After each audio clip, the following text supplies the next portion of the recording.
레위기 강의 21번째 시간입니다. 레위기 9장 1절부터 24절 마지막 절까지 한 목소리로 같이 읽겠습니다.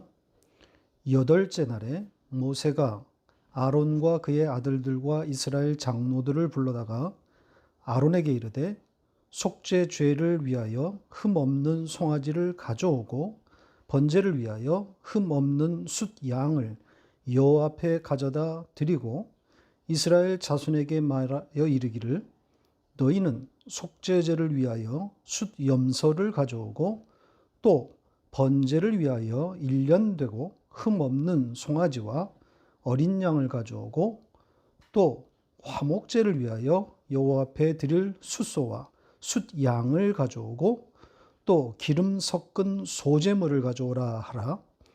오늘 여호와께서 너희에게 나타나실 것임이니라 하매 그들이 모세가 명령한 모든 것을 회막 앞으로 가져오고 온 회중이 나와 여호와 앞에 선지라. 모세가 이르되 이는 여호와께서 너희에게 하라고 명령하신 것이니 여호와의 영광이 너희에게 나타나리라.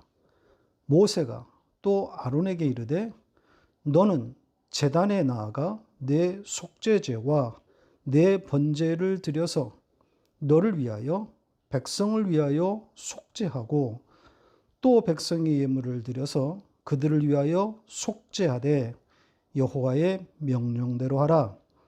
이에 아론이 제단에 나아가 자기를 위한 속죄제 송아지를 잡음에 아론의 아들들이 그 피를 아론에게 가져오니 아론이 손가락으로 그 피를 찍어 제단 뿔들에 바르고 그 피는 제단 밑에 쏟고 그 속죄 제물의 기름과 콩팥과 또 간 껍풀을 제단 위에서 불사르니 여호와께서 모세에게 명령하심과 같았고 그 고기와 가죽은 진영 밖에서 불사르니라. 아론이 또 번제물을 잡음에 아론의 아들들이 그 피를 그에게로 가져오니 그가 그 피를 제단 사방에 뿌리고 그들이 또 번제의 제물 곧 그의 각과 머리를 그에게로 가져오매 그가 제단 위에서 불사르고 또 내장과 정강이는 씻어서 단 위에 있는 번제물 위에서 불사르니라.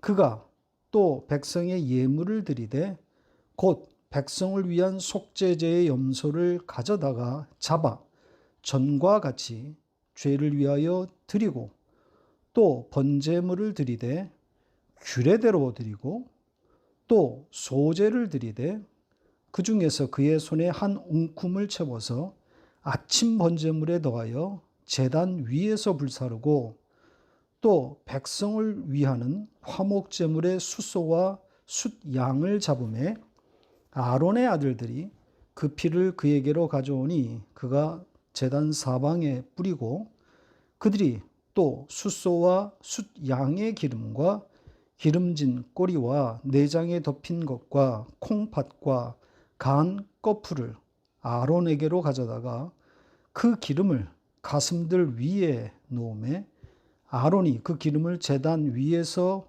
불사르고 가슴들과 오른쪽 뒷다리를 그가 여호와 앞에서 요제로 흔드니 모세가 명령한 것과 같았더라.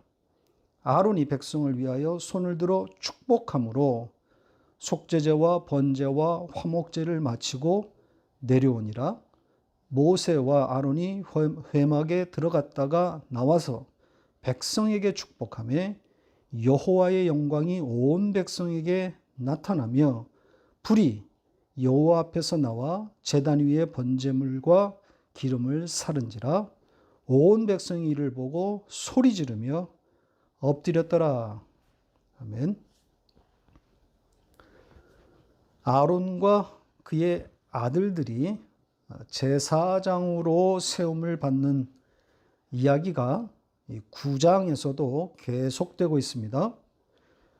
지난주에 본 대로 세움을 받는 제사장들은 7일간 회막문 앞을 떠나지 않고 머물면서 정해진 음식만 먹고 있는 거죠. 7일간 회막문 앞에서 그 음식만 먹고 있는 이 그림은 고스란히 성도가 누리고 있는 천국의 현실을 반영하고 있다 그랬죠. 그렇게 7일이 지난 후 8째 날에 일어나는 이야기가 오늘 본문 내용입니다. 이 8째 날의 이야기의 대부분은 이날에 드려지는 제사 이야기입니다. 그러니까 이 8일째의 이야기는 제사와 바로 연결되어 있다는 거죠. 따라서 오늘도 제사 이야기가 되는 겁니다. 오늘 본문인 9장은 정확히 두 부분으로 나누어집니다. 1절부터 7절까지의 앞부분은 이 8째 날 드려지는 제사들에 대한 개요이고 8절부터는 그 제사들을 각각 구체적으로 설명하는 그런 내용들입니다. 따라서 오늘 설교 구성은 앞, 뒤를 오가면서 그 제사들을 설명하는 방식으로 전개되겠습니다. 오늘 본문에서 가장 눈에 띄는, 눈이 가는 단어는 이 8째 날이라고 하는 단어입니다. 7일의 시간이 끝나고 8일째 되는 날, 어떤 일들이 일어났는지를 말하고 있는 것인데, 내용과 문맥상 이 8일째가 앞에 7일과 대조되어 있는 겁니다. 대조되었다고 하는 것은 그 앞에 7일의 시간도 중요하지만 이 8일째를 돋보이게 하는 그런 뜻입니다.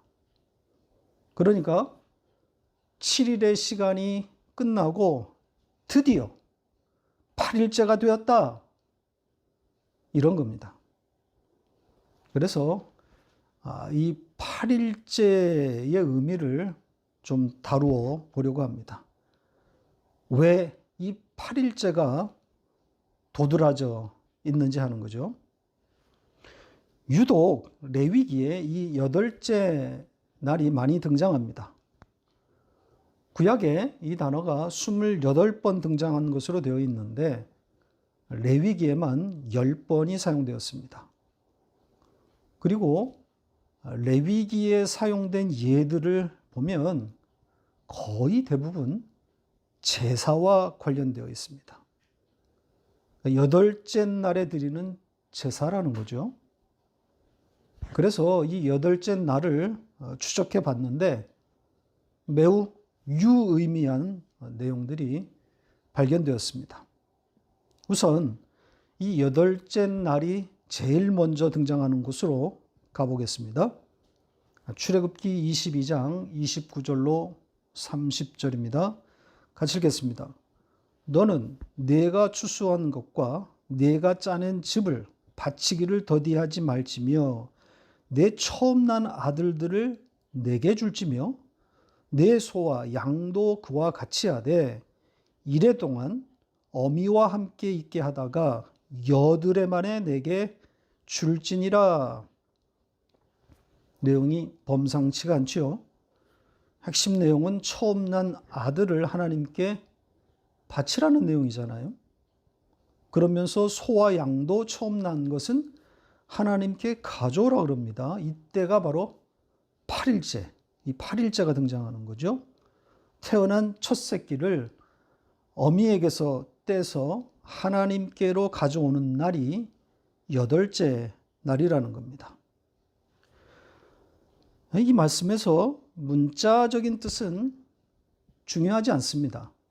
더군다나 문자적으로 읽으면 전혀 해석이 안 됩니다. 사람이든 짐승이든 처음 난 것을 하나님께 드리라는 건데 이건 말이 안 되잖아요.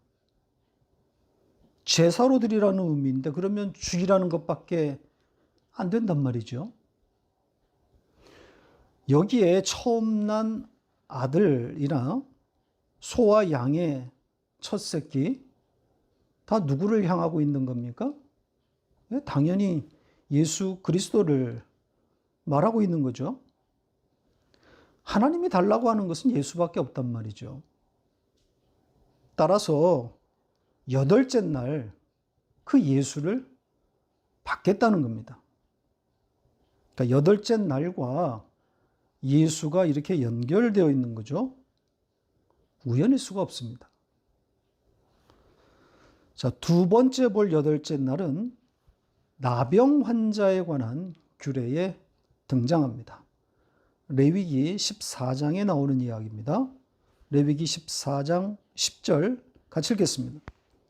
여덟째 날에 그는 흠없는 어린 순양 2마리와 1년 된 흠없는 어린 암양 한 마리와 또 고운 가루 10분의 1 에바의 기름 섞은 소재물과 기름 한 록을 취할 것이요. 이 나병 환자의 정결 예식, 즉 제사 이야기에 나오는 내용입니다. 나병에 걸려서 성문 밖으로 격리되었다가 나음을 입은 경우에 행하게 되는 제사 이야기입니다. 나병에서 나음을 입었다는 그런 보고가 들어오면 제사장은 진영 밖, 그러니까 그들이 머무는 곳으로 나가서 7일간 그들을 관찰하는 동시에 정해진 정결 예식을 진행합니다.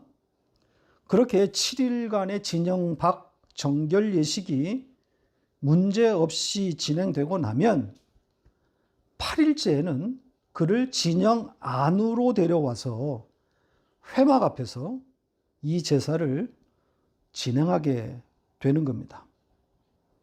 나중에 이 14장을 우리가 대할 때 자세히 설명하겠지만 이 제사 역시 죄를 속하는 제사입니다. 우리 성경은 속건제라고 번역했는데 지난번에도 설명드린 것처럼 속건제와 속죄제는 같은 뜻이라 그랬습니다.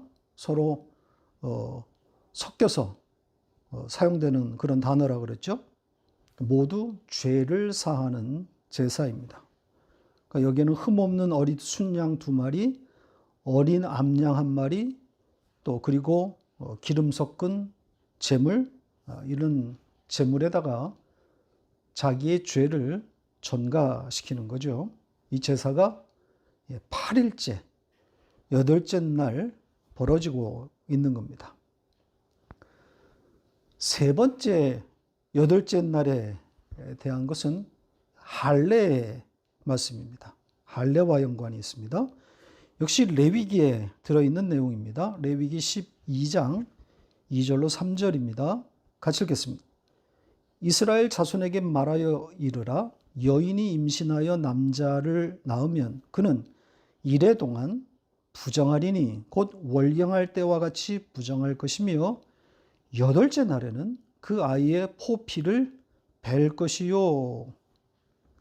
잘 아시는 것처럼 할례는 태어난 지 8일째가 되는 날 행합니다. 근데 지금 보고 있는 내용을 보면 그 7일간 그녀가 그 아들 난 일로 인해서 부정하다 그러죠. 그래서 그 7일이 지나고 난 다음 날, 그러니까 그 8일째가 되는 날 태어난 아이에게 할례를 행하라고 하고 있는 겁니다. 여기서도 7일과 8일째가 대조되어 있는 거죠. 그러니까 부정한 7일과 그것이 풀리는 8일째라는 거죠. 그러니까 8일에다가 잔뜩 힘을 실어놓은 모양새입니다. 이 8일째의 할례가 장래 세례와 연결되어 있다고 하는 것은 누구나 부정할 수 없는 그런 내용입니다. 할례는 세례를 향하고 있는 거죠. 할례나 세례는 같은 의미, 같은 상징을 담고 있는 겁니다. 그러니까 예수 그리스도로 말미암아 정결케 되는, 즉 살아남, 생명을 담고 있는 상징들인 거죠. 자, 그러면 이 여덟째 날의 절정, 클라이막스는 뭘까요? 이 여덟째 날들이 향하고 있는 그 날이 있잖아요. 뭐겠습니까? 바로 안식 후 첫날입니다. 이 8일째를 해석하는 그 날, 바로 안식 후 첫날인 거죠. 결정적인 여덟째 날인 거죠. 여기를 향하고 있는 겁니다. 이 여덟째 날에 예수가 부활했단 말이죠. 요한복음 20장 19절 같이 읽겠습니다. 이날 곧 안식 후 첫날 저녁 때 제자들이 유대인들을 두려워하여 모인 곳에 문들을 닫았더니 예수께서 오사 가운데 서서 이르시되 너희에게 평강이 있을지어다. 주님이 부활한 날이 바로 이 여덟째 날입니다. 이게 우연이겠어요? 여덟째 날 처음 난 아들이 하나님께 드려지고 나병 환자의 정결 제사가 드려지는 날이 여덟째 날이고 유대인의 할례가 여덟째 날에 행해지는 것은 바로 이 안식 후 첫날을 고스란히 담고 있는 겁니다. 전부 죽었다가 살아났음인 거죠. 생명입니다. 새로운 세계, 새로운 시대가 열렸다는 거죠. 이것이 여덟째 날이 담고 있는 의미입니다. 이 외에도 여호와의 날, 주의 날 이런 표현들이 구약에 많이 등장하는데 전부 이 여덟째 날과 같은 의미입니다. 성경에 다른 날은 없어요. 전부 예수의 그날, 십자가가 세워진 그날, 심판과 구원의 날이란 말이죠. 자, 이 정도 여덟째 날에 대해서 정리하고 이제는 그 여덟째 날에 행해진 제사들을 살펴보도록 하겠습니다. 여덟째 날에 행하게 되는 제사들에는 아론과 그의 아들들 외에 이스라엘의 장로 그리고 나중에는 회중까지 참석하고 있는 것이 특징입니다. 또 주목해서 봐야 할 대목은 제사의 주체가 이제 모세가 아니라 아론과 그의 아들들로 바뀌어 있다는 점입니다. 제사 행위의 주체가 제사장들로 대체되어 있는 거죠. 그래서 이스라엘 장로들이 이 제사에 부름을 입는 겁니다.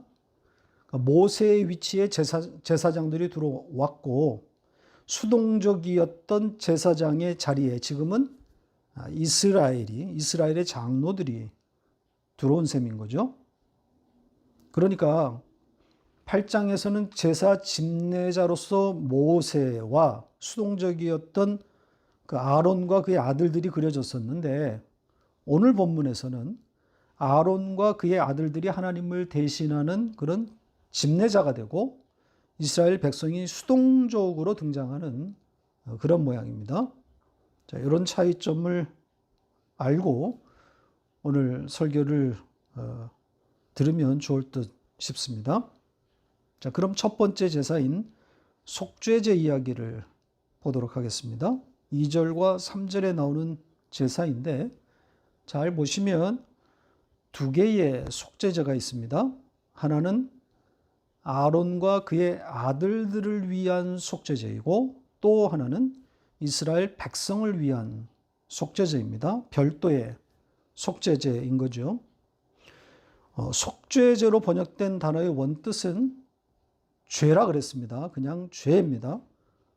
따라서 죄의 숫송아지, 죄의 숫염소 이렇게 되는 거죠. 아론과 그의 아들들을 위해서는 흠없는 숫송아지가 죄의 제물이 되는 것이고 이스라엘 자손을 위해서는 숫염소가 죄의 제물로 죄로 드려지는 겁니다.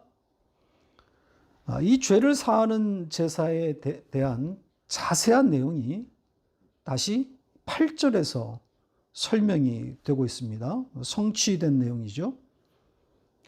거기에 구체적인 제사 방식이 소개되어 있습니다. 어떻게 되어 있죠? 숫송아지를 잡아 피를 내라 그러죠. 여기에 안수에 대한 내용은 없는데 언급이 되지 않았다고 해서 안수가 없었다 이렇게 보기에는 곤란합니다.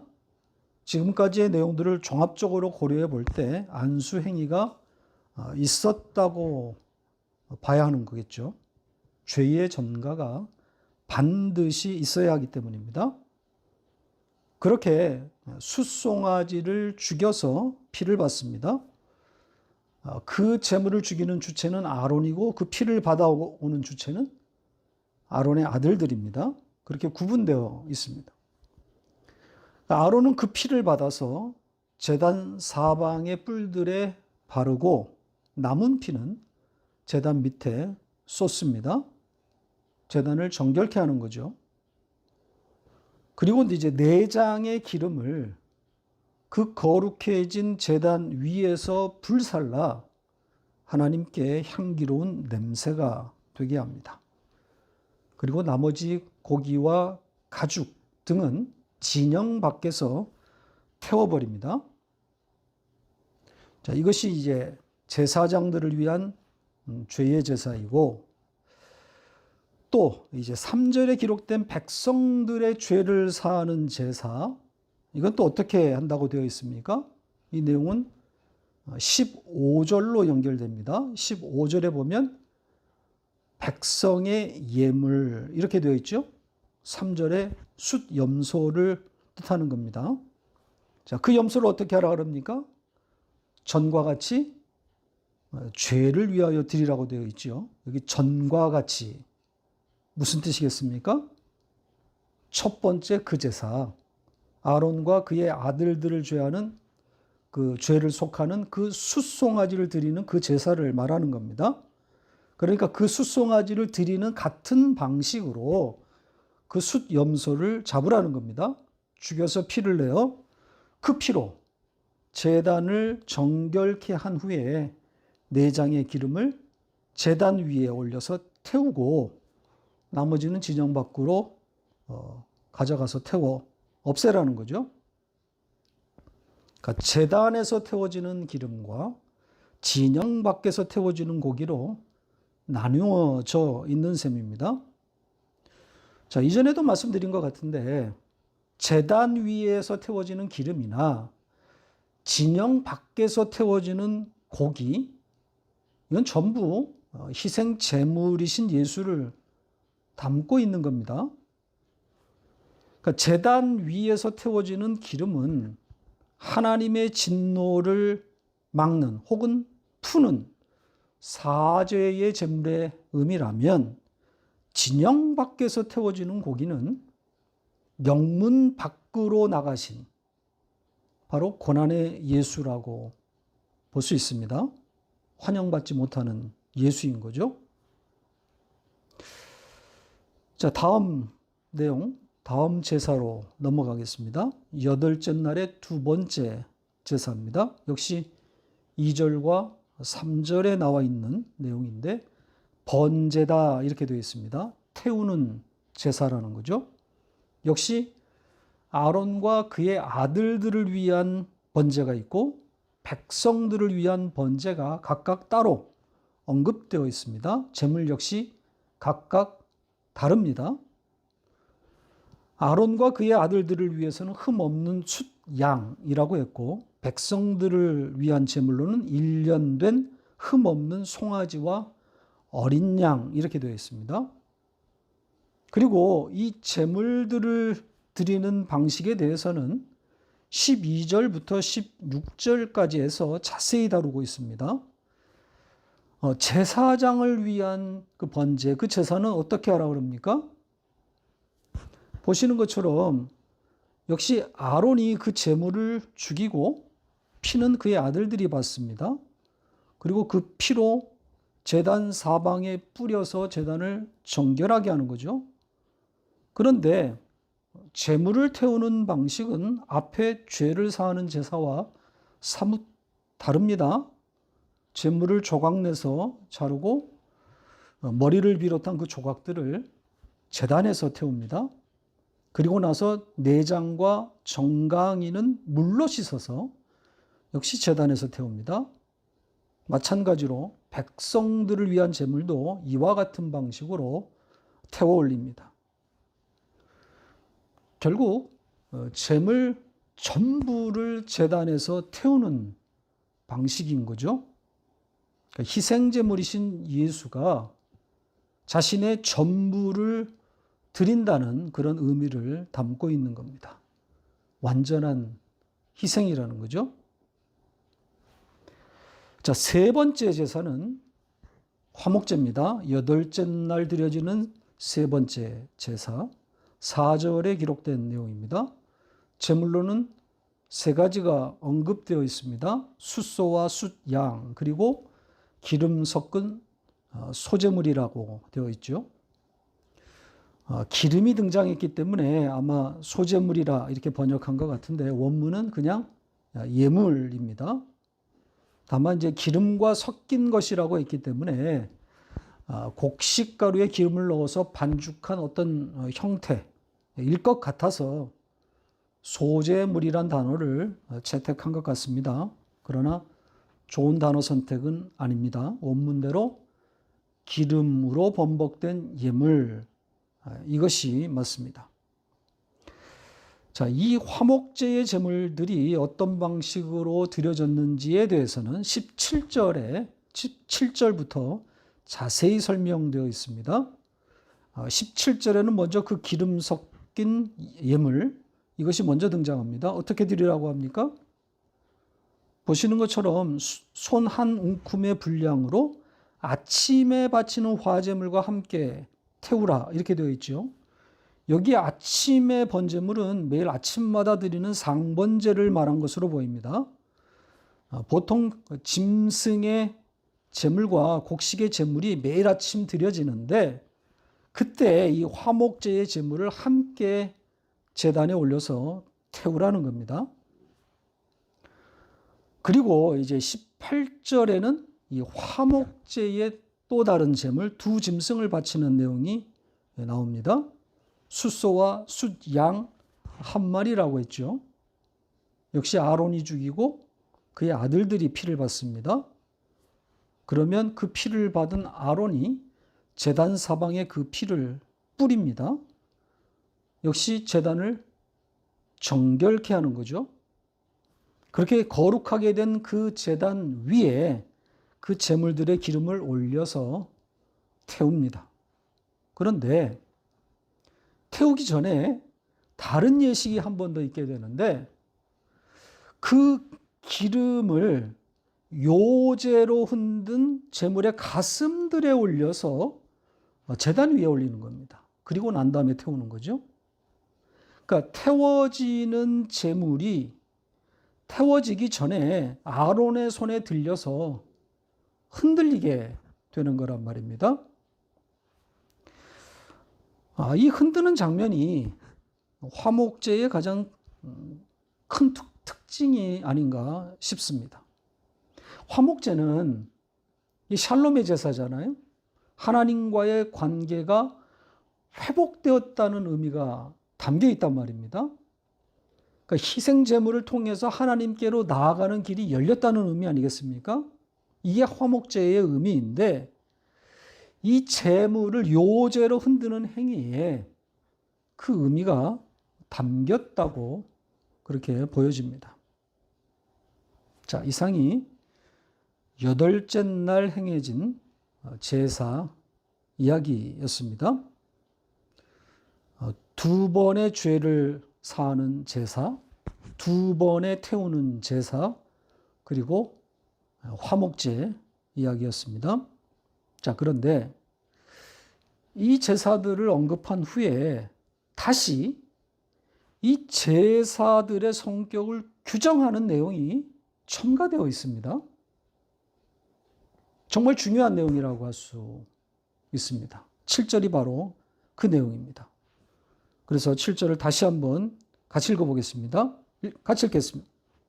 모세가 또 아론에게 이르되 너는 제단에 나아가 내 속죄제와 내 번제를 드려서 너를 위하여 백성을 위하여 속죄하고 또 백성의 예물을 드려서 그들을 위하여 속죄하되 여호와의 명령대로 하라. 앞에 나왔던 제사들을 총 망라한 내용이죠. 어떤 제사가 되었든 제사는 뭐라는 겁니까? 네, 속죄. 속죄하고 또 속죄하라. 그러니까 제사는 속죄라는 거죠. 어떤 형태, 어떤 방식이 되든 모든 제사의 취지는 죄를 해결하기 위함이라는 겁니다. 그러니까 어떤 제물이 되었든 그 제물은 죄를 뒤집어 쓴 제물이라는 거죠. 다 희생제물이라는 겁니다. 그러니까 죄를 뒤집어 쓴 희생제물, 그 예수를 담고 있는 거죠. 성경이 다른 이야기를 하지 않습니다. 하나님이 자기 백성을 구원하기 위해서 자기 아들을 희생시킨 그 희생 제물을 죽여서 자기의 사랑을 확증하셨다는 이야기란 말이죠. 이것 외에 다른 이야기를 하면 성경을 잘못 읽고 있는 겁니다. 마지막으로 한 가지만 더 살펴보고 마치겠습니다. 이 제사가 마무리되는 시점에 또 선포된 한 내용이 있습니다. 자, 그 선포의 내용이 뭘까요? 이 4절과 6절에 기록된 내용인데 4절에는 제사가 완결되면 여호와께서 너희에게 나타나실 것이다 이렇게 되어 있고 6절에는 하나님의 영광이 나타날 것이다 이렇게 표현되어 있습니다. 같은 내용의 다른 표현이라고 보시면 됩니다. 하나님이 나타나신다라고 하는 것은 너희가 보게 될 것이다 이런 뜻입니다. 동사의 형태가 니팔 형태로 되어 있기 때문에 수동태입니다. 그러니까 하나님이 보여질 것이다 이렇습니다. 마찬가지로 하나님의 영광이 나타날 것이다 이것은 하나님의 영광이 보여질 것이다 라는 뜻입니다. 그러니까 제사가 있는 곳에 하나님의 현현, 하나님의 임재가 있다는 거죠. 하나님의 임재가 선포되고 있는 거예요. 무슨 뜻입니까? 제사가 있는 곳에 하나님의 임재다. 예수가 드려지는 그곳에 하나님의 임재가 있다는 거죠. 오늘 본문에서는 그 하나님의 현현, 그 하나님의 임재가 어떤 현상과 함께 등장하고 있습니다. 뭐죠? 불이 내려오는 형태로 24절에 보면 불이 여호와 앞에서 나와 제단 모든 제물들을 태웠다 그러잖아요. 그러니까 우리 인간 쪽에서는 그 불을 통해서 혹은 그 불이 하나님 혹은 하나님의 임재라고 생각하게 되는 거죠. 불이 하나님은 아니지만 하늘의 불이 재물을 태우는 것을 보면서 우리는 이것이 하나님의 현현이다, 임재다 이렇게 생각하게 되는 겁니다. 여기서 잠깐 하나님의 임재에 대한 오해를 좀 짚고 가겠습니다.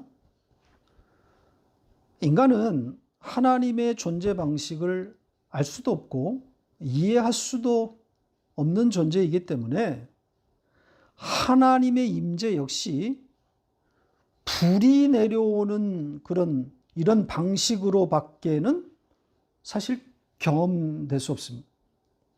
인간은 그거 눈에 보이는 그것으로밖에는 알 수 없단 말이죠. 종국에 우리가 완전한 하나님의 나라에 들어가서 그 나라와 하나님의 존재 방식을 온전하게 이해될 때까지는 사실상 하나님의 임재에 대해서는 입을 다물어야 맞습니다. 모른단 말입니다. 뭐가 진짜 하나님의 임재인지 그 누구도 알 수 없단 말이죠. 말할 수 있는 인간은 없어요. 성경에 하나님의 현현, 하나님의 임재, 하나님의 영광이 나타날 때 일어나는 현상들은 유한한 인간들을 위한 하나님의 배려일 뿐 그 이상의 의미는 없습니다. 그런데 이걸 오해한 나머지 하나님의 임재에 대한 이런 성경적인 표현을 그냥 문자 그대로 이해해서 그 유사한 상태에 도달하려고 애쓴다거나 혹은 그것을 모방하는 것은 참으로 어리석은 짓입니다.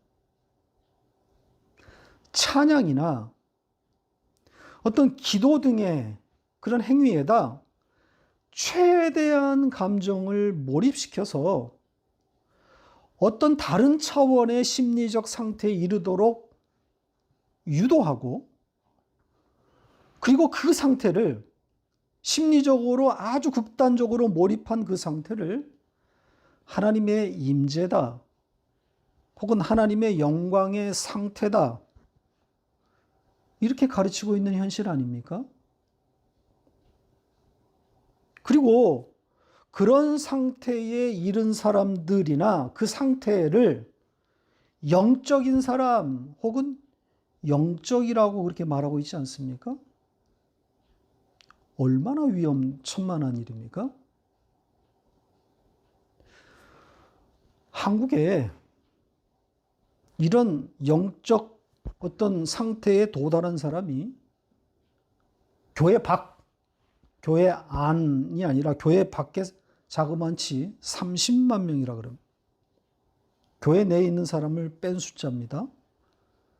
요즘 유권 이 대선 후보자에 대한 무속 논란이 있는 가운데 어떤 무속인 단체에서 성명을 발표했는데 자그마치 30만 명의 무당이 가입되어 있다고 주장하고 있습니다. 이들도 저마다 어떤 그 신의 임재에 도달했거나 혹은 도달하려고 애쓰고 있는 사람들 아닙니까? 찬양과 기도를 통해서 어떤 심오한 상태에 들어가려는 것이나 이 무당들의 노력이나 무슨 차이가 있는 거죠? 물론 감정도 하나님이 주신 것이 맞지만 감정에 몰입하는 것은 정말 조심해야 할 영역입니다. 신령하다는 말을 오해하고 있어요. 이건 성경 번역자들의 책임도 크다고 생각합니다. 이런 단어를 채택하면 안 되는 거죠. 왜냐하면 시중에 신령하다고 하는 것이 어떤 뜻으로 사용되고 있는 것을 알고 있다면 성경에 이런 단어를 채택하면 안 되는 거죠. 이전에도 말씀드렸지만 신령하다고 번역된 이 단어는 호흡이나 바람이란 뜻이고 그것은 하나님이 인간에게 불어넣으신 거란 말이죠. 그러자 그 호흡을 받은 인간은 생명, 산자가 되었다는 겁니다. 뭘 뜻하는 거겠어요? 예수가 우리 안에 들어오셨다는 거 아닙니까? 예수의 영이 들어오면 그가 산자가 되는 거죠. 그게 신령의 본 뜻입니다. 예수와 함께 있어서 산자, 즉 주님과 연합이 된 상태가 신령의 본 뜻이에요. 그걸 신령하다고 하는 겁니다. 제사가 있는 그곳에 하나님의 현현, 하나님의 영광, 하나님의 임재가 선포하고 있다는 오늘 본문의 뜻이 바로 그겁니다. 예수가 드려지는 그곳에 하나님이 임하겠다고 하는 것. 그 그 외에 다른 어떤 것으로도 설명할 수가 없습니다. 예수로 채워지는 것이 신령입니다. 예수의 피로 번복된 상태를 영적이다, 이렇게 말하는 겁니다. 그러니 감정에 몰입하려고 하지 마시고 말씀의 귀를 기울이시기 바랍니다. 우리가 받아 먹어야 할 생명의 양식인 그 예수로 충만하시기를 바랍니다. 그게 신령한 겁니다.